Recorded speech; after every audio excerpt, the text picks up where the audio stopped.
The Dhammapada chapter 1। रात के गहरे अंधकार में जब पूरा संसार शांत हो जाता है, तब मनुष्य पहली बार अपने ही मन की आवाज सुनता है और वही आवाज उसके जीवन की दिशा तय करती है। बुद्ध कहते हैं, मन ही सब कुछ है। तुम जैसा सोचते हो, धीरे धीरे वैसे ही बन जाते हो। अगर मन भय से भरा है, तो पूरी दुनिया खतरनाक लगने लगती है। अगर मन क्रोध से भरा है, तो हर व्यक्ति शत्रु दिखाई देता है। और अगर मन शांत है, तो सबसे कठिन परिस्थितियों में भी भीतर एक गहरी स्थिरता बनी रहती है। मनुष्य अक्सर सोचता है कि उसका दुख बाहर की परिस्थितियों से आता है। धन की कमी, लोगों का व्यवहार, असफलता, अकेलापन। लेकिन बुद्ध कहते हैं, दुख की जड़ बाहर नहीं, भीतर है। एक ही घटना दो लोगों के जीवन में घटती है। एक व्यक्ति टूट जाता है, दूसरा शांत रहता है। घटना एक ही थी, लेकिन मन अलग थे। यही कारण है कि बुद्ध ने संसार को बदलने से पहले मन को समझने की बात कही, क्योंकि जब तक मन अशांत है, तब तक बाहरी उपलब्धियां कभी स्थायी शांति नहीं दे सकती। मन बहुत विचित्र है। यह हमेशा या तो अतीत में भटकता रहता है या भविष्य में खोया रहता है। अतीत की गलतियां, भविष्य की चिंताएं और इसी बीच वर्तमान क्षण धीरे धीरे खो जाता है। मनुष्य का अधिकांश जीवन वास्तविकता में नहीं, बल्कि विचारों में बीतता है। बुद्ध कहते हैं, यदि तुम अपने मन को नहीं समझते, तो तुम स्वयं को भी नहीं समझ सकते, क्योंकि मन ही वह लेंस है जिससे तुम पूरी दुनिया को देखते हो। यदि लेंस धुंधला है, तो पूरी दुनिया धुंधली दिखाई देगी। अब एक सरल उदाहरण समझिए। मान लीजिए दो लोग बारिश में चल रहे हैं। पहला व्यक्ति क्रोधित है। वह कहता है, आज का दिन कितना खराब है। दूसरा व्यक्ति शांत है। वह उसी बारिश को देखकर मुस्कुराता है। बारिश वही थी, लेकिन अनुभव अलग था। क्यों? क्योंकि संसार से ज्यादा मन की स्थिति महत्वपूर्ण थी। यही धम्मपद का पहला और सबसे गहरा संदेश है। मनुष्य बाहर की दुनिया को नियंत्रित करने में पूरा जीवन लगा देता है, लेकिन अपने मन को देखना नहीं सीखता। और जो व्यक्ति अपने मन का दास बन जाता है, वह धीरे धीरे भय, क्रोध, ईर्ष्या और इच्छा का कैदी बन जाता है। क्रोध पहले मन में पैदा होता है, फिर शब्द बनता है, फिर कर्म बनता है और अंत में दुख बन जाता है। ईर्ष्या पहले विचार बनती है, फिर बेचैनी, फिर भीतर की जलन। हर युद्ध, हर हिंसा, हर लालच पहले मन में जन्म लेता है। इसलिए बुद्ध ने कहा, यदि मन बदल जाए तो जीवन बदल सकता है। लेकिन प्रश्न है, मन को बदला कैसे जाए? क्या विचारों को रोक देना ही समाधान है? नहीं। बुद्ध विचारों से लड़ने को नहीं कहते। वे कहते हैं, उन्हें देखो, बस शांत होकर देखो। जब क्रोध आए तो तुरंत प्रतिक्रिया मत दो, पहले उसे देखो। जब भय आए तो उससे भागो मत, पहले उसे समझो। धीरे धीरे मन पर पकड़ मजबूत होने लगती है और पहली बार मनुष्य समझता है कि मैं अपने विचार नहीं हूं। विचार आते हैं और चले जाते हैं, भावनाएं आती हैं और बदल जाती हैं, लेकिन देखने वाला हमेशा मौजूद रहता है। यहीं से जागरूकता की शुरुआत होती है और यही भीतर की शांति की पहली सीढ़ी है। आज का मनुष्य बाहरी शोर से इतना गिर चुका है कि वह अपने भीतर की आवाज सुन ही नहीं पाता। Mobile notifications, social media, comparison, competition, मन लगातार भागता रहता है। लेकिन बुद्ध का मार्ग भागने का नहीं, रुकने का मार्ग है। शांत होने का मार्ग, देखने का मार्ग। क्योंकि जब मन शांत होने लगता है, तब संसार वैसा नहीं दिखता जैसा पहले दिखता था। धीरे धीरे क्रोध कम होने लगता है, भय कमजोर होने लगता है और भीतर एक नई स्पष्टता जन्म लेने लगती है। यही धम्मपद की शुरुआत है। यह केवल धर्म की शिक्षा नहीं, बल्कि मनुष्य के भीतर चल रहे अदृश्य संघर्ष को समझने की कला है। और बुद्ध का पहला संदेश बिल्कुल स्पष्ट है। यदि तुम जीवन को बदलना चाहते हो, तो सबसे पहले अपने मन को समझो, क्योंकि मन ही बंधन भी बनाता है और मुक्ति का द्वार भी। मनुष्य पूरी दुनिया जीत सकता है, लेकिन यदि उसका मन अशांत है, तो वह भीतर से खाली ही रहेगा। और शायद इसी कारण बुद्ध ने बाहरी संसार से पहले भीतर के संसार को समझने की बात कही। अगले अध्याय में हम समझेंगे कि जागृत व्यक्ति वास्तव में कौन होता है और क्यों अधिकांश लोग पूरी जिंदगी जागे बिना ही जीते रहते हैं। The Dhammapada chapter 2। हर सुबह करोड़ों लोग जागते हैं। वे आंखें खोलते हैं, काम पर जाते हैं, लोगों से मिलते हैं, हंसते हैं, बात करते हैं। लेकिन बुद्ध कहते हैं, सिर्फ आंखें खुल जाना जागना नहीं है। सच्चा जागरण भीतर होता है। मनुष्य पूरी जिंदगी बिना जागे भी जी सकता है। वह आदतों में जीता है, वह प्रतिक्रियाओं में जीता है, वह बिना समझे सिर्फ चलता रहता है। और धीरे धीरे उसका पूरा जीवन एक अनकॉन्शियस पैटर्न बन जाता है। बुद्ध ऐसे मनुष्य को सोया हुआ कहते हैं, क्योंकि वह देख नहीं रहा, वह केवल रिएक्ट कर रहा है। कोई उसकी प्रशंसा करे तो वह खुश हो जाता है, कोई आलोचना करे तो वह टूट जाता है, कोई इच्छा पूरी हो जाए तो कुछ समय आनंद आता है, और इच्छा अधूरी रह जाए तो दुख शुरू हो जाता है। उसका पूरा जीवन बाहरी परिस्थितियों द्वारा नियंत्रित होता है। लेकिन जागृत व्यक्ति अलग होता है। वह हर क्षण सचेत होकर जीता है। उसके भीतर अवेयरनेस होती है। अब प्रश्न है, अवेयरनेस क्या है? अवेयरनेस का अर्थ है हर क्षण स्वयं को देखना, अपने विचारों को देखना, अपनी प्रतिक्रियाओं को देखना, अपने भय को देखना, अपने क्रोध को देखना, बिना भागे, बिना दबाए, बिना खुद को धोखा दिए। यही जागरण की शुरुआत है। अब एक सरल उदाहरण समझिए।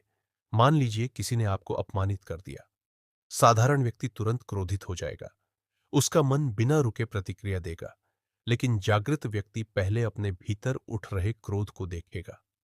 वह तुरंत प्रतिक्रिया नहीं देगा, वह अवेयर रहेगा।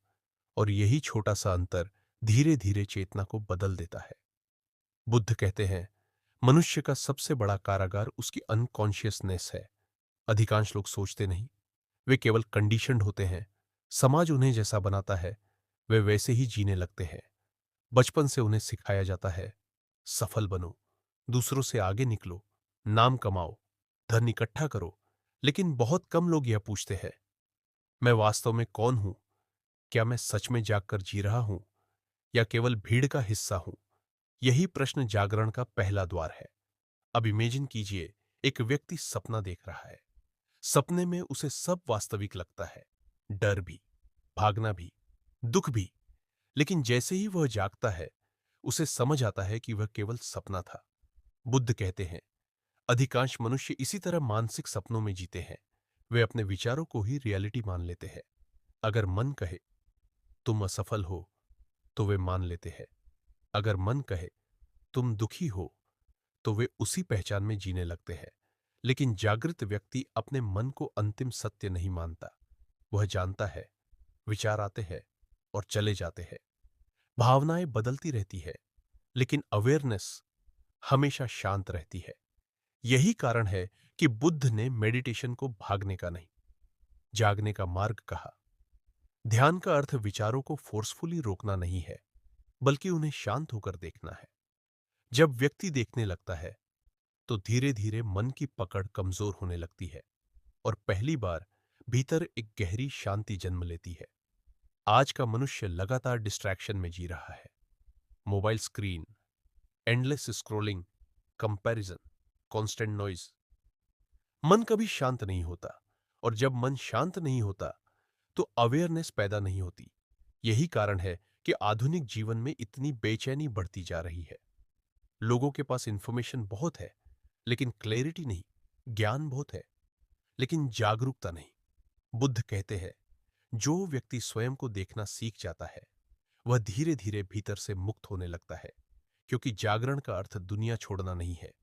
जागरण का अर्थ है होश में जीना, चलते समय जागना, बोलते समय जागना, क्रोध में जागना, भय में जागना, हर क्षण कॉन्शियस होना। यही अवेकेंड लाइफ है। अब एक गहरी बात, जागृत व्यक्ति दुनिया से भागता नहीं।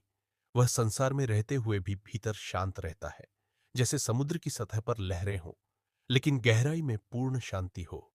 वैसे ही जागृत मनुष्य के भीतर एक स्थिर केंद्र पैदा हो जाता है। और यही धम्मपद का दूसरा बड़ा संदेश है। मनुष्य का सबसे बड़ा परिवर्तन बाहर नहीं, भीतर की चेतना में होता है। जब तक मनुष्य अनकॉन्शियस होकर जीता है, वह परिस्थितियों का दास बना रहता है। लेकिन जिस दिन वह स्वयं को देखना शुरू कर देता है, उसी दिन भीतर जागरण का जन्म होता है। अगले अध्याय में हम समझेंगे कि क्रोध और घृणा मनुष्य को भीतर से कैसे नष्ट करते हैं और क्यों बुद्ध ने कहा था, घृणा कभी घृणा से समाप्त नहीं होती। The Dhammapada chapter 3। मनुष्य के भीतर एक ऐसी आग छिपी होती है जो बाहर दिखाई नहीं देती, लेकिन धीरे धीरे वह उसके पूरे जीवन को जला देती है। उस आग का नाम है क्रोध। बुद्ध कहते हैं, क्रोध सबसे पहले दूसरों को नहीं, स्वयं को जलाता है। जब मन क्रोधित होता है तो भीतर की शांति तुरंत नष्ट हो जाती है। चेहरा बदल जाता है, शब्द बदल जाते हैं, निर्णय बदल जाते हैं, और कुछ क्षणों का क्रोध कई वर्षों के संबंध तोड़ सकता है। लेकिन प्रश्न है, क्रोध पैदा क्यों होता है? बुद्ध कहते हैं, जब वास्तविकता हमारी इच्छाओं के अनुसार नहीं चलती तो क्रोध जन्म लेता है। जब लोग हमारी अपेक्षाओं के अनुसार व्यवहार नहीं करते तो भीतर विरोध पैदा होता है, और वही विरोध धीरे धीरे क्रोध बन जाता है। अब एक सरल उदाहरण समझिए। मान लीजिए आपने किसी व्यक्ति से बहुत उम्मीद रखी, लेकिन उसने आपको समझा नहीं। तुरंत मन में चोट पैदा होगी। फिर विचार आएंगे, उसने मेरे साथ ऐसा क्यों किया? धीरे धीरे वही विचार क्रोध का रूप लेने लगते हैं। बुद्ध कहते हैं, क्रोध अचानक नहीं आता, वह धीरे धीरे मन में बनता है। पहले चोट, फिर विचार, फिर प्रतिक्रिया, फिर आग, और यदि उसे देखा न जाए तो वह घृणा बन जाता है। घृणा क्रोध से भी अधिक खतरनाक है, क्योंकि क्रोध कुछ समय का हो सकता है, लेकिन घृणा वर्षों तक भीतर छिपी रह सकती है। मनुष्य बाहर से सामान्य दिखता है, लेकिन भीतर पुरानी घटनाओं का जहर लिए घूमता रहता है। यही कारण है कि बुद्ध ने कहा था, घृणा कभी घृणा से समाप्त नहीं होती, घृणा केवल प्रेम और समझ से समाप्त होती है। अब इसका अर्थ बहुत गहरा है। यदि कोई व्यक्ति आपके प्रति क्रोधित है और आप भी उसी क्रोध से प्रतिक्रिया देते हैं तो आग और बढ़ेगी। लेकिन यदि एक व्यक्ति भी सचेत हो जाए तो वही चेन टूट सकती है। यही जागरूकता की शक्ति है। अब इमेजिन कीजिए, एक व्यक्ति जलता हुआ कोयला दूसरे पर फेंकना चाहता है। उससे पहले उसे स्वयं उस कोयले को पकड़ना पड़ेगा, और सबसे पहले उसका हाथ जलेगा। क्रोध भी ऐसा ही है। जब आप किसी के प्रति घृणा रखते हैं तो सबसे पहले आपकी अपनी शांति नष्ट होती है। आज का मनुष्य लगातार मानसिक तनाव में जी रहा है। Competition, comparison, ego, social media arguments, मन हर समय प्रतिक्रिया करता रहता है। लोग सुनते कम हैं, रिएक्ट ज्यादा करते हैं, और यही अनकॉन्शियसनेस धीरे धीरे हिंसा को जन्म देती है। बुद्ध कहते हैं, क्रोध को दबाना समाधान नहीं है, क्योंकि दबाया हुआ क्रोध भीतर जमा होता रहता है और एक दिन विस्फोट बन जाता है। समाधान है उसे अवेयरनेस के साथ देखना। जब क्रोध आए तो तुरंत प्रतिक्रिया मत दो। कुछ क्षण शांत रहो, अपने भीतर उठती ऊर्जा को देखो। देखो कि शरीर कैसे बदल रहा है, सांस कैसे तेज हो रही है, मन कैसे बदला लेने की बातें सोच रहा है। बस देखो, धीरे धीरे देखने वाला मजबूत होने लगता है और क्रोध की पकड़ कमजोर होने लगती है। यही मेडिटेशन की शुरुआत है। अब एक गहरी बात, अधिकांश लोग सोचते हैं कि क्रोध शक्ति है, लेकिन बुद्ध कहते हैं, वास्तविक शक्ति क्रोध में भी शांत रहने की क्षमता है। जो व्यक्ति अपने मन को नियंत्रित नहीं कर सकता वह शक्तिशाली नहीं हो सकता, क्योंकि उसका मन हर छोटी घटना से हिल जाता है। सच्चा योद्धा दूसरों को नहीं, स्वयं को जीतता है। अब एक और सरल उदाहरण, मान लीजिए किसी ने आपको अपमानित कर दिया। यदि आप तुरंत प्रतिक्रिया देते हैं तो सामने वाला आपके मन को नियंत्रित कर रहा है, लेकिन यदि आप जागरूक रहते हैं तो पहली बार आपके भीतर स्वतंत्रता जन्म लेती है। यही इनर फ्रीडम है। बुद्ध का मार्ग कमजोरी का मार्ग नहीं है, यह गहरी समझ का मार्ग है, क्योंकि जो व्यक्ति हर समय क्रोधित रहता है वह कभी स्पष्ट नहीं देख सकता। क्रोध मन को धुंधला कर देता है, और धुंधले मन से लिया गया निर्णय अक्सर दुख पैदा करता है। इसीलिए बुद्ध ने करुणा पर इतना जोर दिया। करुणा का अर्थ सिर्फ दूसरों पर दया करना नहीं है। करुणा का अर्थ है यह समझना कि हर व्यक्ति अपने भीतर संघर्ष कर रहा है, हर व्यक्ति अपने मन के दुख से लड़ रहा है, और जब यह समझ पैदा होती है तो धीरे धीरे घृणा कम होने लगती है। अब इमेजिन कीजिए, एक शांत झील है। यदि उसमें पत्थर फेंको तो लहरें उठती है। क्रोध भी मन में ऐसी ही लहरें पैदा करता है। लेकिन जब मन शांत हो जाता है तो भीतर क्लैरिटी दिखाई देने लगती है, और उसी क्लैरिटी में मनुष्य पहली बार सही अर्थों में जीना शुरू करता है। यही धम्मपद का तीसरा गहरा संदेश है। क्रोध को जीतना दूसरों को जीतने से कहीं बड़ा कार्य है, क्योंकि बाहर का युद्ध कुछ समय का होता है, लेकिन भीतर का युद्ध पूरी जिंदगी चल सकता है। जब मनुष्य घृणा को पकड़े रहता है तो वह अतीत की कैद में जीता रहता है, लेकिन जिस दिन वह छोड़ना सीख जाता है उसी दिन भीतर शांति का जन्म होने लगता है। अगले अध्याय में हम समझेंगे कि इच्छा और लालसा मनुष्य को लगातार बेचैन क्यों रखती है, और क्यों बुद्ध ने कहा था, इच्छा ही दुख का मूल कारण है। दाद धम्मपद चैप्टर 4। मनुष्य का मन कभी शांत क्यों नहीं रहता? क्यों वह हमेशा कुछ ना कुछ चाहता रहता है? एक इच्छा पूरी होती है तो दूसरी जन्म ले लेती है, फिर तीसरी, फिर चौथी, और इसी एंडलेस दौड़ में पूरा जीवन बीत जाता है। बुद्ध कहते हैं, मनुष्य का सबसे बड़ा बंधन उसकी इच्छाएं हैं, क्योंकि इच्छा मन को वर्तमान से हटाकर भविष्य में फेंक देती है। मन हमेशा कहता है, जब यह मिल जाएगा तब मैं खुश हो जाऊंगा, जब मैं सफल हो जाऊंगा तब शांति मिलेगी, जब लोग मुझे स्वीकार करेंगे तब जीवन अच्छा लगेगा। लेकिन जैसे ही एक इच्छा पूरी होती है मन तुरंत नई इच्छा बना लेता है। यही एंडलेस साइकिल है। अब एक सरल उदाहरण समझिए। एक व्यक्ति सोचता है, अगर मेरे पास अच्छा फोन आ जाए तो मैं खुश हो जाऊंगा। कुछ समय बाद उसे नया फोन मिल जाता है। कुछ दिनों तक एक्साइटमेंट रहती है, फिर वही मन नई चीजें चाहने लगता है। अब उसे और बड़ा फोन चाहिए, और ज्यादा पैसा चाहिए, और ज्यादा स्टेटस चाहिए। यानी समस्या वस्तु की नहीं थी, समस्या मन की आदत थी। बुद्ध कहते हैं, इच्छा कभी समाप्त नहीं होती, क्योंकि इच्छा का स्वभाव ही और मांगना है। अब एक गहरी बात, इच्छा केवल धन या वस्तुओं की नहीं होती। मनुष्य सम्मान चाहता है, प्रशंसा चाहता है, कंट्रोल चाहता है, लोगों का अटेंशन चाहता है, और जब उसे यह सब नहीं मिलता तो दुख पैदा होता है। यही कारण है कि बहुत सफल लोग भी भीतर से खाली महसूस करते हैं। उन्होंने बाहर बहुत कुछ पा लिया, लेकिन मन की चाह समाप्त नहीं हुई। आज की दुनिया इच्छाओं पर चल रही है। हर एडवर्टाइजमेंट मनुष्य को यही कहती है, तुम अभी पूरे नहीं हो, तुम्हें कुछ और चाहिए। धीरे धीरे मनुष्य स्वयं को अधूरा मानने लगता है। फिर वह पूरी जिंदगी खुद को कंप्लीट करने की कोशिश करता रहता है। लेकिन बुद्ध कहते हैं, जिस व्यक्ति को स्वयं में शांति नहीं मिली उसे संसार की कोई वस्तु स्थायी संतोष नहीं दे सकती। अब इमेजिन कीजिए, एक व्यक्ति समुद्र का पानी पी रहा है। जितना ज्यादा वह पीता है उतनी ज्यादा प्यास बढ़ती जाती है। इच्छाएं भी ऐसी ही हैं।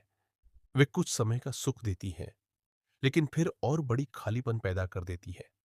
अब प्रश्न है, क्या इच्छा रखना गलत है? बुद्ध का अर्थ जीवन छोड़ देना नहीं है। वे यह नहीं कहते कि मनुष्य कुछ भी ना करे। वे कहते हैं, अटैचमेंट दुख पैदा करती है। जब मन किसी चीज से अपनी पहचान जोड़ लेता है तब भय पैदा होता है। खोने का भय, असफल होने का भय, दूसरों से पीछे रह जाने का भय, और यही भय मन की शांति को नष्ट कर देता है। अब एक और सरल उदाहरण। मान लीजिए एक व्यक्ति अपने काम को पूरी ईमानदारी से करता है, लेकिन उसका पूरा ध्यान सिर्फ रिजल्ट पर है। अगर सफलता मिली तो खुशी, अगर असफलता मिली तो दुख। उसकी शांति परिणाम पर निर्भर हो गई। लेकिन जागरूक व्यक्ति कार्य करता है, लेकिन भीतर से बंधा नहीं रहता। यही इनर फ्रीडम है। बुद्ध कहते हैं, सच्चा आनंद किसी वस्तु को पाने में नहीं, बल्कि भीतर की शांति में है। क्योंकि बाहरी चीजें हमेशा बदलती रहेंगी। धन बदल सकता है, लोग बदल सकते हैं, शरीर बदल सकता है, परिस्थितियां बदल सकती है, लेकिन जो व्यक्ति भीतर स्थिर रहना सीख जाता है वह धीरे धीरे मुक्त होने लगता है। आज का मनुष्य लगातार कंपैरिजन में जी रहा है। दूसरों की सफलता देखकर उसे लगता है कि उसका जीवन कम है। सोशल मीडिया ने इस बेचैनी को और बढ़ा दिया है। लोग दूसरों की जिंदगी देखकर अपनी जिंदगी से असंतुष्ट होने लगे हैं। लेकिन बुद्ध कहते हैं, जिस मनुष्य ने संतोष को जान लिया उसने सबसे बड़ा धन पा लिया। संतोष का अर्थ आलसी हो जाना नहीं है। संतोष का अर्थ है भीतर की पूर्णता, ऐसी स्थिति जहां मन लगातार भागना बंद कर दे। अब इमेजिन कीजिए, एक शांत दीपक है। यदि हवा बहुत तेज हो तो उसकी लौ कांपती रहती है। इच्छाएं भी मन को लगातार हिलाती रहती है। लेकिन जब इच्छाओं की पकड़ कमजोर होने लगती है तो भीतर की लौ स्थिर होने लगती है, और उसी स्थिरता में मनुष्य पहली बार गहरी शांति का अनुभव करता है। यही कारण है कि बुद्ध ने वैराग्य की बात कही। वैराग्य का अर्थ दुनिया से भागना नहीं है। वैराग्य का अर्थ है दुनिया में रहकर भी भीतर से स्वतंत्र होना, वस्तुओं का उपयोग करना लेकिन उनके गुलाम न बनना, लोगों से प्रेम करना लेकिन उनसे अपनी पहचान न जोड़ लेना, जीवन जीना लेकिन हर समय पकड़ कर न जीना। यही धम्मपद का चौथा गहरा संदेश है। इच्छाएं जितनी बढ़ती है, मन उतना अशांत होता जाता है, और जैसे जैसे भीतर संतोष जन्म लेने लगता है, वैसे वैसे मनुष्य सच्ची स्वतंत्रता के करीब पहुंचने लगता है। मनुष्य पूरी दुनिया पा सकता है, लेकिन यदि उसका मन लगातार कुछ और चाहता रहे तो वह कभी शांत नहीं हो सकता। और शायद इसी कारण बुद्ध ने कहा था, जिसने इच्छा को समझ लिया उसने दुख की जड़ को समझ लिया। अगले अध्याय में हम मृत्यु के उस गहरे सत्य को समझेंगे जिससे पूरी मानवता डरती है, लेकिन जिसे बुद्ध ने जीवन को समझने का सबसे बड़ा द्वार कहा। The Dhammapada, chapter 5। मनुष्य के जीवन में एक ऐसा सत्य है जिससे कोई बच नहीं सकता। राजा हो, गरीब हो, ज्ञानी हो या शक्तिशाली, एक दिन सबको इस संसार को छोड़ना पड़ता है। उस सत्य का नाम है मृत्यु। लेकिन बुद्ध कहते हैं, मृत्यु समस्या नहीं है, समस्या है मृत्यु को समझे बिना जीना। अधिकांश लोग पूरी जिंदगी मृत्यु से बचने की कोशिश करते हैं। वे उसके बारे में सोचना नहीं चाहते, उसका नाम सुनना भी पसंद नहीं करते, लेकिन भीतर कहीं एक गहरा भय हमेशा मौजूद रहता है, और वही भय मनुष्य को बेचैन बनाए रखता है। क्योंकि जो व्यक्ति हर समय खोने से डरता है वह कभी पूरी तरह शांत नहीं रह सकता। बुद्ध कहते हैं, जिस क्षण मनुष्य मृत्यु को स्वीकार कर लेता है उसी क्षण वह पहली बार सच में जीना शुरू करता है। अब एक सरल उदाहरण समझिए। मान लीजिए आपके हाथ में बर्फ का एक टुकड़ा है। आप जानते हैं कि धीरे धीरे वह पिघल जाएगा। यही जीवन है। हर क्षण सब कुछ बदल रहा है। शरीर बदल रहा है, विचार बदल रहे हैं, लोग बदल रहे हैं, परिस्थितियां बदल रही हैं। लेकिन मनुष्य चाहता है कि सब कुछ हमेशा वैसा ही बना रहे, और जब परिवर्तन आता है तो दुख पैदा होता है। यही कारण है कि बुद्ध ने इम्परमानेंस, अस्थिरता को जीवन का मूल सत्य कहा। इस संसार में कुछ भी स्थायी नहीं है। फूल खिलते हैं और मुरझा जाते हैं, दिन आता है और चला जाता है, युवावस्था आती है और धीरे धीरे समाप्त हो जाती है। जो जन्मा है वह एक दिन समाप्त भी होगा। लेकिन मनुष्य इस सत्य को स्वीकार नहीं करना चाहता। वह हर चीज को पकड़ कर रखना चाहता है। यही पकड़ भय पैदा करती है। अब इमेजिन कीजिए, एक नदी बह रही है। क्या आप उसे रोक सकते हैं? नहीं। जीवन भी एक बहती हुई नदी की तरह है, हर क्षण बदलता हुआ। लेकिन मन स्थायित्व चाहता है, और इसी संघर्ष में अशांति जन्म लेती है। बुद्ध मृत्यु को निराशा की तरह नहीं देखते, वे उसे जागरण का द्वार मानते हैं। क्योंकि जब मनुष्य गहराई से समझता है कि जीवन अस्थायी है तो उसकी प्रायोरिटीज बदलने लगती है। छोटी छोटी बातें महत्व खोने लगती हैं, अहंकार कमजोर होने लगता है, क्रोध धीरे धीरे कम होने लगता है, और पहली बार मनुष्य वर्तमान क्षण को महसूस करता है। आज का मनुष्य ऐसे जीता है मानो उसके पास अनंत समय हो। वह कहता है, मैं बाद में शांत हो जाऊंगा, मैं बाद में जीना शुरू करूंगा, मैं बाद में खुश हो जाऊंगा। लेकिन जीवन इंतजार नहीं करता। समय लगातार आगे बढ़ता रहता है, और एक दिन मनुष्य पीछे मुड़कर देखता है तो उसे महसूस होता है कि उसने वास्तव में जीवन जिया ही नहीं, वह केवल भागता रहा। बुद्ध कहते हैं, जो व्यक्ति मृत्यु को याद रखता है वह अधिक जागरूक होकर जीता है, क्योंकि उसे पता है कि हर क्षण मूल्यवान है। अब एक गहरी बात, मृत्यु का भय असल में मैं के समाप्त होने का भय है। मनुष्य अपनी पहचान से चिपका रहता है। मेरा नाम, मेरा शरीर, मेरा धन, मेरे संबंध। लेकिन मृत्यु धीरे धीरे सब कुछ छीन लेती है और यही अहंकार को डराता है। लेकिन बुद्ध कहते हैं, यदि मनुष्य स्वयं को सिर्फ शरीर और विचारों तक सीमित न माने तो मृत्यु का भय कमजोर होने लगता है, क्योंकि तब वह समझने लगता है कि जीवन केवल पकड़ने का नाम नहीं है। जीवन एक अनुभव है, एक प्रवाह। अब इमेजिन कीजिए, एक दीपक जल रहा है। धीरे धीरे उसका तेल समाप्त होता है और एक समय बाद लौ शांत हो जाती है। क्या यह दुखद है? नहीं, यह प्रकृति का नियम है। वैसे ही जीवन भी एक निश्चित समय तक जलता है, फिर शांत हो जाता है। लेकिन मनुष्य मृत्यु को दुश्मन मान लेता है और यही भय उसे वर्तमान से दूर कर देता है। बुद्ध कहते हैं, मृत्यु को समझो, उससे भागो मत, क्योंकि जो व्यक्ति मृत्यु से भागता है वह जीवन से भी भागता है। अब एक और सरल उदाहरण। मान लीजिए आपको पता हो कि आज का दिन आपके जीवन का अंतिम दिन है, तो क्या आप वही छोटी छोटी बातों पर क्रोधित रहेंगे? क्या वही ईर्ष्या, वही अहंकार उतना महत्वपूर्ण लगेगा? शायद नहीं। यही मृत्यु की जागरूकता करती है। वह जीवन को स्पष्ट बना देती है, वह मनुष्य को वर्तमान में ले आती है। और जब मनुष्य पूरी जागरूकता से वर्तमान में जीता है, तभी पहली बार वह सच में जीवित होता है। यही धम्मपद का 5वां गहरा संदेश है। मृत्यु अंत नहीं, बल्कि जीवन को समझने का दर्पण है। जो व्यक्ति मृत्यु को समझ लेता है वह धीरे धीरे भय से मुक्त होने लगता है। हर सांस जीवन को थोड़ा आगे ले जाती है और थोड़ा समाप्त भी करती है। लेकिन शायद मृत्यु का सबसे बड़ा उद्देश्य मनुष्य को डराना नहीं, बल्कि उसे यह याद दिलाना है कि उसके पास वास्तव में केवल यही क्षण है। अगले अध्याय में हम समझेंगे कि सच्चा ज्ञान क्या है और क्यों बुद्ध ने कहा था, जानकारी और बुद्धि एक जैसी चीजें नहीं है। The Dhammapada, chapter 6, what is true knowledge. मनुष्य ने हजारों किताबें लिखी, विज्ञान सीखा, भाषाएं सीखी, तकनीक बनाई। लेकिन बुद्ध कहते हैं, जानकारी होना और सच में बुद्धिमान होना दो अलग बातें हैं। एक व्यक्ति पूरी दुनिया का ज्ञान याद कर सकता है, लेकिन फिर भी भीतर से अशांत रह सकता है, क्योंकि सच्चा ज्ञान सिर्फ शब्दों में नहीं होता, वह अनुभव में होता है। आज का मनुष्य इंफॉर्मेशन से घिरा हुआ है। हर दिन उसके सामने नई बातें आती हैं, videos, books, social media, endless information. लेकिन जितनी इंफॉर्मेशन बढ़ रही है, उतनी ही बेचैनी भी बढ़ती जा रही है। क्यों? क्योंकि इंफॉर्मेशन मन को भर सकती है, लेकिन भीतर शांति नहीं दे सकती। बुद्ध कहते हैं, यदि ज्ञान मनुष्य को शांत नहीं करता, तो वह अधूरा है। अब एक सरल उदाहरण समझिए।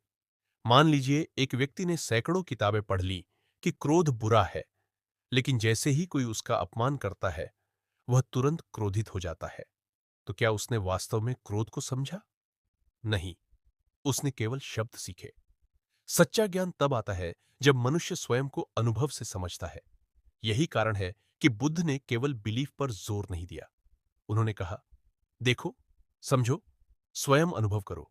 अब इमेजिन कीजिए, एक व्यक्ति ने हजारों बार शांति शब्द सुना है, लेकिन उसने कभी भीतर की वास्तविक शांति महसूस ही नहीं की। तो उसके लिए शांति केवल एक शब्द है। वैसे ही बहुत लोग ध्यान, आध्यात्म, सत्य जैसे शब्द बोलते हैं, लेकिन भीतर मन लगातार अशांत रहता है। बुद्ध कहते हैं, सच्चा ज्ञानी वह नहीं जो सबसे ज्यादा बोलता है। सच्चा ज्ञानी वह है जिसके भीतर क्लैरिटी और साइलेंस हो। अब एक गहरी बात, अहंकार को ज्ञान बहुत पसंद है, क्योंकि ज्ञान से उसे सुपीरियर महसूस होता है। वह चाहता है कि लोग उसे बुद्धिमान समझें। लेकिन बुद्ध कहते हैं, जहां अहंकार है वहां सच्ची बुद्धि नहीं हो सकती, क्योंकि अहंकार सीखना बंद कर देता है।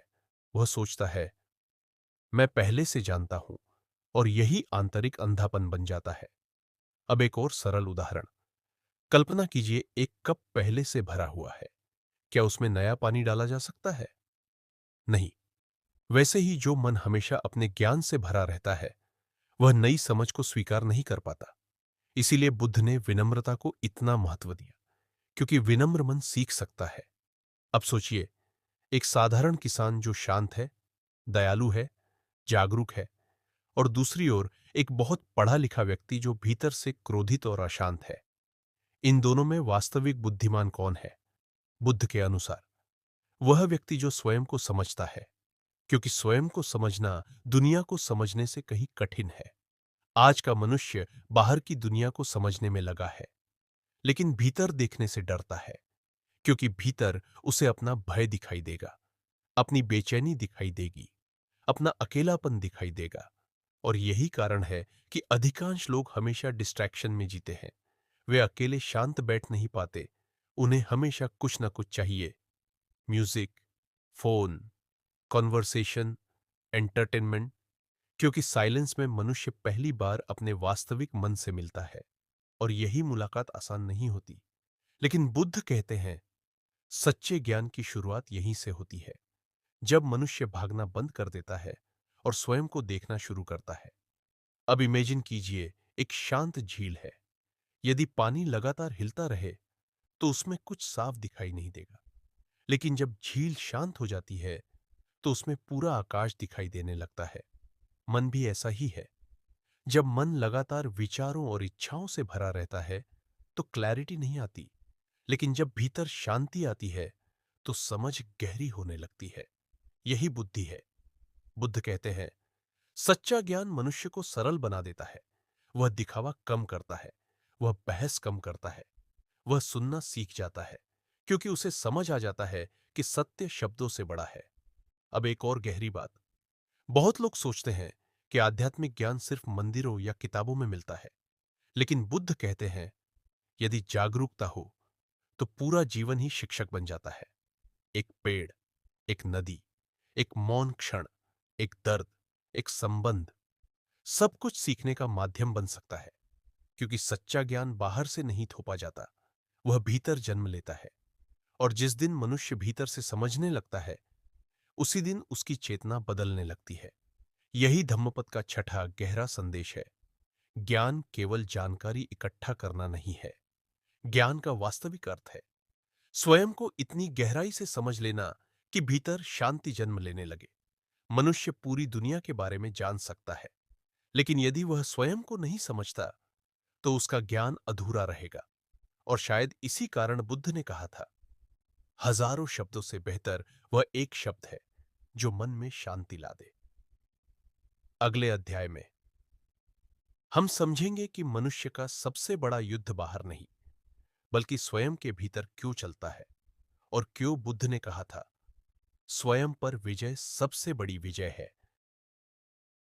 दाद धम्मपद, चैप्टर 7। मनुष्य पूरी दुनिया जीतना चाहता है। वह धन चाहता है, सफलता चाहता है, सम्मान चाहता है, शक्ति चाहता है। लेकिन बुद्ध कहते हैं, सबसे कठिन विजय दूसरों पर नहीं, स्वयं पर विजय है। क्योंकि बाहरी युद्ध कुछ समय के लिए होते हैं, लेकिन भीतर का युद्ध लगातार चलता रहता है। मनुष्य का सबसे बड़ा शत्रु बाहर नहीं छिपा होता, वह उसके अपने मन में होता है। क्रोध, भय, लालच, आलस्य, ईर्ष्या, अहंकार, यही वे शक्तियां हैं जो धीरे धीरे मनुष्य की चेतना को कमजोर करती है। और जब तक मनुष्य इन पर जागरूकता नहीं लाता, तब तक वह भीतर से स्वतंत्र नहीं हो सकता। अब एक सरल उदाहरण समझिए। मान लीजिए, एक व्यक्ति ने पूरी दुनिया में नाम कमा लिया। लोग उसकी प्रशंसा करते हैं, उसके पास धन है, सफलता है, लेकिन भीतर वह छोटी छोटी बातों पर टूट जाता है। थोड़ी आलोचना उसे परेशान कर देती है, थोड़ी असफलता उसे डरा देती है। तो क्या वह वास्तव में शक्तिशाली है? बुद्ध कहते हैं, नहीं, क्योंकि जिसने अपने मन को नहीं समझा वह अभी भी भीतर से कमजोर है। सच्ची शक्ति भीतर की स्थिरता है। अब इमेजिन कीजिए, एक घोड़ा है जो पूरी तरह अनकंट्रोल्ड है। वह कभी भी किसी भी दिशा में भाग सकता है। मन भी ऐसा ही है। यदि अवेयरनेस न हो तो मनुष्य का मन उसे हर दिशा में खींचता रहता है, कभी इच्छाओं की ओर, कभी भय की ओर, कभी क्रोध की ओर। और धीरे धीरे मनुष्य अपने ही मन का दास बन जाता है। यही कारण है कि बुद्ध ने डिसिप्लिन को दमन नहीं, स्वतंत्रता का मार्ग कहा। क्योंकि जब मनुष्य अपने इंपल्सिस को समझने लगता है, तब पहली बार उसके भीतर क्लैरिटी जन्म लेती है। आज का मनुष्य इंस्टेंट प्लेजर की दुनिया में जी रहा है। मन जो चाहता है वह तुरंत मिल जाना चाहिए। Entertainment, food, attention, validation. लेकिन यही आदत मन को कमजोर बनाती है, क्योंकि धीरे धीरे मनुष्य अनकंफर्टेबल फीलिंग्स को सहना भूल जाता है। वह बोर्डम से भागता है, साइलेंस से भागता है, अकेलेपन से भागता है। लेकिन बुद्ध कहते हैं, जो व्यक्ति स्वयं के साथ शांत नहीं रह सकता, वह कभी सच में स्वतंत्र नहीं हो सकता। अब एक गहरी बात, स्वयं पर विजय का अर्थ भावनाओं को दबाना नहीं है। यह युद्ध फोर्स का नहीं, अंडरस्टैंडिंग का है। जब क्रोध आए तो उसे अवेयरनेस से देखो, जब भय आए तो उससे भागो मत, जब इच्छा आए तो तुरंत उसके पीछे मत भागो। धीरे धीरे देखने वाला मजबूत होने लगता है और मन की पकड़ कमजोर होने लगती है। यही इनर मास्टरी है। अब एक और सरल उदाहरण, मान लीजिए एक व्यक्ति डाइटिंग करना चाहता है। वह निर्णय लेता है कि अनहेल्थी फूड कम खाएगा, लेकिन जैसे ही टेम्पटेशन सामने आती है, मन तुरंत हार मान लेता है। यही अनकॉन्शियस लिविंग है। लेकिन यदि वही व्यक्ति अपने इंपल्सिस को ऑब्जर्व करे, तो धीरे धीरे उसकी अवेयरनेस बढ़ने लगती है और उसी अवेयरनेस से आत्मिक शक्ति जन्म लेती है। बुद्ध कहते हैं, जिसने स्वयं को जीत लिया, उसे कोई पराजित नहीं कर सकता, क्योंकि उसकी शांति बाहरी परिस्थितियों पर निर्भर नहीं रहती। अब इमेजिन कीजिए, एक पर्वत है, तेज हवा आती है, बारिश आती है, तूफान आता है, लेकिन पर्वत स्थिर रहता है। वैसे ही जागृत व्यक्ति का मन धीरे धीरे स्थिर होने लगता है। लोग कुछ भी कहें, परिस्थितियां कैसी भी हों, भीतर एक शांत केंद्र बना रहता है। यही आत्मविजय है। अब एक और गहरी बात, अधिकांश लोग दूसरों को बदलना चाहते हैं। वे चाहते हैं कि लोग उनके अनुसार व्यवहार करें। लेकिन बुद्ध कहते हैं, दूसरों को बदलने से पहले स्वयं को समझो, क्योंकि जो व्यक्ति स्वयं को नहीं संभाल सकता, वह संसार को कैसे संभालेगा। आज दुनिया में इतना संघर्ष इसलिए है क्योंकि मनुष्य ने टेक्नोलॉजी तो विकसित कर ली, लेकिन अपने मन को समझना नहीं सीखा। बाहर की शक्ति बढ़ती गई, लेकिन भीतर की चेतना नहीं बढ़ी। और जब शक्ति बिना जागरूकता के बढ़ती है, तो विनाश पैदा होता है। इसीलिए बुद्ध का मार्ग भीतर की क्रांति का मार्ग है। वे कहते हैं, यदि मनुष्य अपने मन को समझ ले, तो उसका पूरा जीवन बदल सकता है, क्योंकि असली स्वतंत्रता बाहर नहीं मिलती, वह भीतर पैदा होती है। अब इमेजिन कीजिए, एक व्यक्ति जेल में है, दूसरा व्यक्ति बाहर है, लेकिन अपनी इच्छाओं, भय और क्रोध का गुलाम है। बुद्ध पूछते हैं, वास्तव में कैदी कौन है? यही धम्मपद का 7वां गहरा संदेश है। स्वयं पर विजय दुनिया की किसी भी विजय से बड़ी है, क्योंकि जो व्यक्ति अपने मन को समझ लेता है, वह धीरे धीरे भीतर से अटूट हो जाता है। मनुष्य दूसरों को हराकर कुछ समय के लिए शक्तिशाली महसूस कर सकता है, लेकिन जो व्यक्ति अपने ही मन के अंधकार को समझकर उससे ऊपर उठ जाता है, वास्तव में वही विजेता है। अगले अध्याय में हम ध्यान और मौन की उस गहरी अवस्था को समझेंगे, जहां मन धीरे धीरे शांत होने लगता है और मनुष्य पहली बार अपने भीतर की वास्तविक शांति को महसूस करता है। दा धम्मपद, चैप्टर 8। मनुष्य का मन लगातार बोलता रहता है, सुबह से रात तक। विचारों की एक एंडलेस धारा भीतर चलती रहती है, कभी अतीत, कभी भविष्य, कभी डर, कभी कल्पनाएं। और इसी शोर में मनुष्य धीरे धीरे अपने वास्तविक अस्तित्व से दूर हो जाता है। बुद्ध कहते हैं, मनुष्य का सबसे बड़ा दुख बाहरी शोर नहीं, भीतर का शोर है, क्योंकि जब मन लगातार अशांत रहता है, तो जीवन की स्पष्टता खो जाती है। इसीलिए बुद्ध ने ध्यान, मेडिटेशन को इतना महत्वपूर्ण माना। लेकिन ध्यान वास्तव में है क्या? अधिकांश लोग सोचते हैं कि ध्यान का अर्थ है विचारों को फोर्सफुली रोक देना, लेकिन बुद्ध कहते हैं, ध्यान विचारों से लड़ना नहीं है। ध्यान है शांत होकर देखना, बस देखना, अपने मन को, अपनी सांसों को, अपने विचारों को, अपने भीतर की हर हलचल को, बिना भागे, बिना दबाए, बिना प्रतिक्रिया दिए। यही अवेयरनेस धीरे धीरे ध्यान बन जाती है। अब एक सरल उदाहरण समझिए। मान लीजिए एक झील है।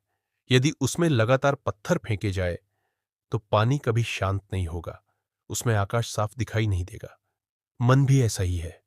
हर इच्छा, हर भय, हर चिंता मन में लहरें पैदा करती रहती है, और जब तक ये लहरें चलती रहती हैं, मनुष्य स्वयं को स्पष्ट नहीं देख पाता। लेकिन जब मन धीरे धीरे शांत होने लगता है तो भीतर क्लैरिटी दिखाई देने लगती है। यही ध्यान का उद्देश्य है। आज का मनुष्य इतना डिस्ट्रैक्टेड हो चुका है कि कुछ मिनट शांत बैठना भी कठिन लगता है। Phone notifications, social media, constant entertainment, मन हमेशा कुछ ना कुछ चाहता रहता है। साइलेंस अब लोगों को अनकंफर्टेबल लगने लगा है। क्यों? क्योंकि मौन में मनुष्य पहली बार अपने वास्तविक मन से मिलता है, और वही मुलाकात अक्सर आसान नहीं होती। मौन में दबी हुई बेचैनियां ऊपर आती हैं, पुराने डर सामने आते हैं, अकेलापन महसूस होता है। इसीलिए अधिकांश लोग हमेशा नॉइज में जीना पसंद करते हैं। लेकिन बुद्ध कहते हैं, जो व्यक्ति मौन से डरता है वह स्वयं से डरता है। अब इमेजिन कीजिए रात का गहरा आकाश। यदि शहर की रोशनी बहुत तेज हो तो तारे दिखाई नहीं देते, लेकिन जब चारों ओर अंधकार और शांति होती है तब वही तारे स्पष्ट दिखने लगते हैं। वैसे ही जब मन शांत होता है तभी भीतर की गहराई दिखाई देने लगती है। यही मेडिटेशन की शक्ति है। अब एक गहरी बात, ध्यान केवल बैठकर आंखें बंद करना नहीं है। बुद्ध कहते हैं, पूरा जीवन ध्यान बन सकता है। यदि जागरूकता हो तो चलना भी ध्यान है, खाना भी ध्यान है, सुनना भी ध्यान है, सांस लेना भी ध्यान है, क्योंकि ध्यान का अर्थ पूर्ण अवेयरनेस है। हर क्षण पूरी तरह उपस्थित होना। आज अधिकांश लोग कभी वास्तव में प्रेजेंट नहीं होते। वे खाना खाते समय भी कहीं और होते हैं, लोगों से बात करते समय भी मन कहीं और भाग रहा होता है। शरीर वर्तमान में होता है, लेकिन मन हमेशा भटकता रहता है। यही अनकॉन्शियस लिविंग है। लेकिन ध्यान मनुष्य को वर्तमान में वापस लाता है, और वर्तमान क्षण ही वास्तविक जीवन है। अब एक और सरल उदाहरण। मान लीजिए आप जंगल में खड़े हैं, चारों ओर गहरी शांति है। धीरे धीरे आपको हवा की आवाज सुनाई देती है, पत्तों की हलचल सुनाई देती है, दूर पक्षियों की ध्वनि सुनाई देती है। जो आवाजें पहले हिडन थी वे अब स्पष्ट होने लगती हैं। वैसे ही जब भीतर मौन आता है तो मनुष्य पहली बार अपने अस्तित्व को महसूस करने लगता है। बुद्ध कहते हैं, मौन खालीपन नहीं है, मौन गहरी चेतना का द्वार है। क्योंकि शोर में मनुष्य दुनिया को सुनता है, लेकिन मौन में वह स्वयं को सुनता है। अब इमेजिन कीजिए एक दीपक बिना हवा के कमरे में जल रहा है, उसकी लौ स्थिर है। वैसे ही ध्यान में मन धीरे धीरे स्थिर होने लगता है, और जब मन स्थिर होता है तो भीतर एक ऐसी शांति जन्म लेती है जो बाहरी परिस्थितियों पर निर्भर नहीं होती। यही इनर साइलेंस है। अब एक और गहरी बात, बहुत लोग सोचते हैं कि ध्यान का उद्देश्य कोई सुपर नेचुरल शक्ति पाना है, लेकिन बुद्ध कहते हैं, ध्यान का वास्तविक उद्देश्य स्वयं को समझना है। क्योंकि जब मनुष्य अपने मन को पूरी स्पष्टता से देखता है तभी वह उसके बंधनों से मुक्त होने लगता है। धीरे धीरे क्रोध कमजोर होने लगता है, भय कम होने लगता है, इच्छाओं की पकड़ ढीली होने लगती है, और भीतर एक नई स्वतंत्रता जन्म लेने लगती है। यही कारण है कि बुद्ध ने ध्यान को भागना नहीं, जागना कहा। ध्यान संसार छोड़ना नहीं है, ध्यान संसार को पहली बार स्पष्ट रूप से देखना है। यही धम्मपद का 8वां गहरा संदेश है। जब मन शांत होता है तभी मनुष्य अपने वास्तविक स्वरूप के करीब पहुंचता है, और मौन में उसे वह शांति मिलती है जिसे वह पूरी दुनिया में खोजता रहा। दुनिया का शोर कुछ समय के लिए मन को भटका सकता है, लेकिन केवल मौन ही मनुष्य को स्वयं से मिलवा सकता है। और शायद इसी कारण बुद्ध अक्सर मौन रहते थे, क्योंकि कुछ सत्य शब्दों से नहीं, केवल अनुभव से समझे जा सकते हैं। अगले अध्याय में हम उस मुक्त मनुष्य को समझेंगे जो भय, लालच और अहंकार से ऊपर उठ चुका है, और जिसने भीतर सच्ची स्वतंत्रता को पा लिया है। The Dhammapada, chapter 9। मनुष्य पूरी जिंदगी स्वतंत्रता की खोज करता है। वह सोचता है, अगर मेरे पास धन होगा तो मैं स्वतंत्र हो जाऊंगा, अगर मुझे सफलता मिल जाएगी तो मैं खुश हो जाऊंगा, अगर लोग मुझे स्वीकार कर लेंगे तो मुझे शांति मिल जाएगी। लेकिन बुद्ध कहते हैं, जिस स्वतंत्रता को मनुष्य बाहर खोज रहा है वह वास्तव में भीतर जन्म लेती है। क्योंकि जो व्यक्ति अपने भय का दास है, अपने क्रोध का दास है, अपनी इच्छाओं का दास है, वह बाहर से कितना भी सफल क्यों न हो, भीतर से अभी भी कैदी है। मुक्त मनुष्य वह नहीं जो संसार छोड़कर भाग गया हो। मुक्त मनुष्य वह है जो संसार के बीच रहकर भी भीतर से बंधा न हो। अब एक सरल उदाहरण समझिए। मान लीजिए एक व्यक्ति के पास बहुत धन है, लेकिन वह हर समय उसे खोने से डरता रहता है। क्या वह वास्तव में स्वतंत्र है? नहीं, क्योंकि उसका सुख उस धन से बंधा हुआ है। अब दूसरी ओर एक साधारण व्यक्ति है जिसके पास बहुत कम है, लेकिन उसका मन शांत है। वह वर्तमान में जीता है, छोटी चीजों में आनंद महसूस करता है और भीतर से स्थिर है। बुद्ध कहते हैं, वास्तविक स्वतंत्रता भीतर की अवस्था है। अब इमेजिन कीजिए, एक पक्षी खुले आकाश में उड़ रहा है। उसे किसी सीमा का भय नहीं। वह हल्का है, स्वतंत्र है। वैसे ही जब मन इच्छाओं, भय और अहंकार की पकड़ से मुक्त होने लगता है, तो भीतर एक गहरी हल्कापन जन्म लेती है। यही इनर लिबरेशन है। आज का मनुष्य हर समय कंपैरिजन में जी रहा है। वह दूसरों से बेहतर बनना चाहता है और इसी दौड़ में वह अपनी शांति खो देता है। सोशल मीडिया पर लोग लगातार दूसरों का जीवन देखते हैं और फिर अपने जीवन से असंतुष्ट हो जाते हैं। धीरे धीरे मन हमेशा कमी महसूस करने लगता है। लेकिन मुक्त मनुष्य स्वयं को किसी से कंपेयर नहीं करता, क्योंकि उसने समझ लिया है कि हर व्यक्ति अपनी अलग यात्रा पर है। अब एक गहरी बात, मुक्त मनुष्य दुनिया से नफरत नहीं करता। वह संसार का आनंद ले सकता है, लेकिन उसके भीतर अटैचमेंट नहीं होती। वह प्रेम करता है, लेकिन पकड़ कर नहीं। वह कार्य करता है, लेकिन अहंकार से नहीं। वह जीता है, लेकिन लगातार भय में नहीं।